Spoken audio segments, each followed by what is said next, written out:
오늘 우리가 함께 나눌 말씀 마태복음 16장의 말씀입니다. 마태복음 16장의 말씀은 아주 중요한 말씀을 담고 있습니다. 베드로의 신앙 고백이라고 말하는 장면이 이제 13절부터 나오죠. 예수님께서 질문하시죠. 가이사랴 빌립보 지방에서 너희는 나를 누구라 하느냐. 사람들이 이렇습니다 라고 말한다 라고 얘기하죠. 15절에 그렇다면 너희는 나를 누구라 하느냐. 16절 시몬 베드로가 주는 그리스도시요 살아계신 하나님의 아들입니다 하는 이 장면이 최고의 압권이죠. 그런데 이제 16장 전체를 우리가 보면서 이 말씀을 16장의 말씀을 어떻게 봐야 하느냐. 지금 베드로의 신앙 고백이 있는데 그것만을 보는 것이 아니라 16장은 도대체 무슨 이야기를 하느냐. 얼핏 보면 이제 연결이 잘 되어지지 않을 것 같은데 1절부터 4절은 이제 표적을 구하죠. 바리새인과 사두개인들이 예수님을 이제 테스트하는 거예요. 그래서 표적 보이기를 청하는데 요나의 표적밖에 없다. 그렇게 말하고요. 그 다음에 이제 제자들하고 이제 또 건너편을 가는데 떡이 없어요. 떡을 가져가기를 잊어버렸죠. 그러니까 이제 예수님께서 바리새인과 사두개인들의 누룩을 주의하라 했는데 이게 뭔 말씀인지를 못 알아들어서 아이고 떡이 없습니다. 떡을 안 가져왔습니다. 이런 얘기를 하는 거죠. 여전히 제자들이지만 예수님의 가르침보다는 현실적인 문제에 관심이 더 있는 모습을 보게 됩니다. 그래서 12절에 그제서야 제자들이 떡의 누룩이 아니요 바리새인과 사두개인들의 교훈을 삼가르고 말씀하신 줄을 깨달았다. 뭐 이렇게 말씀하시고 오늘 13절에 베드로의 신앙 고백이 나오게 되어집니다. 그 다음 21절부터는 이 베드로의 신앙 고백 이후에 이제 십자가 지실 사건에 대해서 말씀하시죠. 21절 이때로부터 예수 그리스도께서 자기가 예루살렘에 올라가 장로들과 대제사장들과 서기관들에게 많은 고난을 받고 죽임을 당하고 제3일에 살아날 것을 제자들에게 비로소 나타내신다. 예수님께서 십자가를 지시고 죽으시고 3일 만에 부활하실 것에 대한 말씀을 이때 처음 하시는데요. 우리가 이제 16장을 통해서 세 가지를 생각을 해야 된다라고 말씀을 드리고 싶습니다. 첫 번째는 뭐냐? 예수님이 누구신가? 두 번째는 예수님은 이 땅 가운데서 어떤 일을 행하셨는가?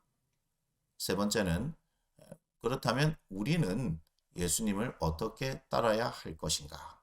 요 세 가지 관점으로 성경을 봐야 한다라고 말씀드리죠. 그래서 첫 번째 예수님이 누구신가? 예수님 어떤 분이냐라고 하는 그 질문에 대한 대답 베드로가 했죠. 16절에 주는 그리스도시요 살아계신 하나님의 아들이십니다. 라는 말씀을 했잖아요. 그 다음 떡 가져오기를 잊어버린 그 사건을 통해서 우리가 마태복음 14장과 15장을 통해서 제가 말씀드렸던 것처럼 예수님께서 생명의 떡으로 이 땅 가운데 오신 분이라고 말씀을 드렸잖아요. 생명의 떡 예수님을 먹고 마시는 것은 결국은 십자가에서 당신을 찢으심으로 말미암아서 우리에게 그 생명을 주신다는 것을 말씀을 하시잖아요. 그렇기 때문에 21절에 고난받고 죽으시고 살아나야 될 것을 말씀하셨습니다. 그러니까 예수님께서 이 땅 가운데 오셔서 행하시는 일들은 우리를 위해서 십자가 지시고 3일 만에 부활하셔서 당신을 믿는 사람들, 예수 그리스도를 믿는 사람들을 의롭다 하게 하시기 위해서다 하는 것을 알 수 있죠. 자, 그렇다면 이제 이런 예수님을 믿고 따르는 우리들은 어떻게 이분을 믿고 따라 하느냐 했을 때 예수님께서 죽으시고 부활하실 그 사건에 대해서 얘기할 때 잘 알죠. 베드로가 22절을 보니까 예수를 붙들고 항변하여 이르되 주여 그리 마옵소서 이 일이 결코 주께 미치지 아니하리이다. 그러니까 예수님께서 베드로에게 사탄아 너희들은 물러나라 이렇게 말씀하시죠. 그러면서 네가 하나님의 일을 생각하지 아니하고 도리어 사람의 일을 생각한다라고 말하고 있습니다. 뭡니까?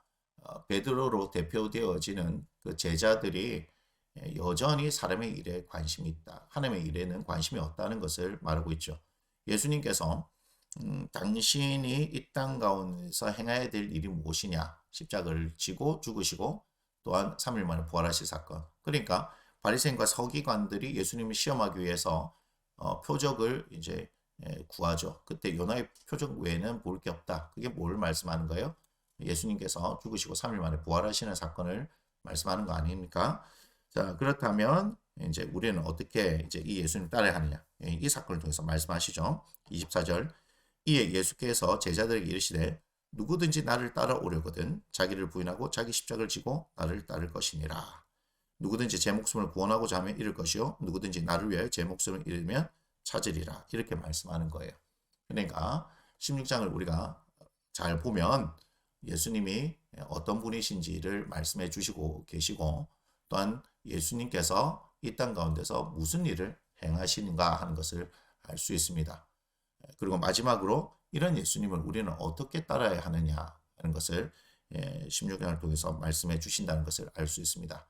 그러니까 단순하게 베드로의 신앙 고백이 있었습니다. 그리고 그 이후에 뭐 베드로가 예수님이 하시는 일에 어떤 걸림이 되어지는 그런 존재로 나타납니다 하는 것을 볼 것이 아니라 16장 전체를 우리가 보면서 1절부터 시작해서 쭉 이제 읽어 나갈 때 요 세 가지의 관점을 잘 보면서 예수님께서는 당신이 어떤 분인지를 나타내시면서 어떤 일을 하실 것이라는 것을 말씀해 주시고 계시는구나. 그리고 그 가운데서 예수님을 따르는 사람이라면 어떻게 따라가야 하느냐 하는 것을 가르쳐 주고 계시구나 하는 그런 관점으로 16장을 보시면 될 것 같습니다.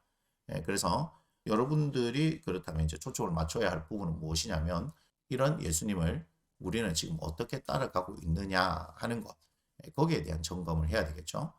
그 묵상을 해야 될 것이고 지금 예수님께서 말씀하시는 것 자기를 부인하고 자기 십자가를 지고 따르라 이렇게 생각하면 여러분들에게 또 말씀드릴게요. 예수님께서 하신 말씀을 가지고 말씀한다면 하나님의 일을 생각하지 않고 도리어 사람의 일을 생각한다. 즉 여러분들이 이것이 어렵다 힘들다 하는 그런 생각들이 먼저 떠오른다면 예수님께서 우리에게 주시는 그 가르침, 하나님께서 우리에게 주시는 가르침에 관심이 있는 것이 아니라 여전히 우리는 우리의 시선이 나에게 몰고 있고 나 중심적이라는 것을 여러분 생각하셔야 하는 겁니다. 그래서 여러분의 시선이 여러분의 관점이 그렇게 예수 그리스도께로 옮겨간다면 이것이 무엇을 말씀하시는지 잘 알 수 있을 테니까 제가 무슨 정답을 이야기하는 것이 아니기 때문에 여러분들이 이것을 잘 묵상하고 또 주님께서 원하시는 그 일들에 초점을 맞추고 살아가는 그런 하루가 되어졌으면 좋겠습니다. 마태복음 16장의 말씀은 여기서 마치도록 하겠습니다.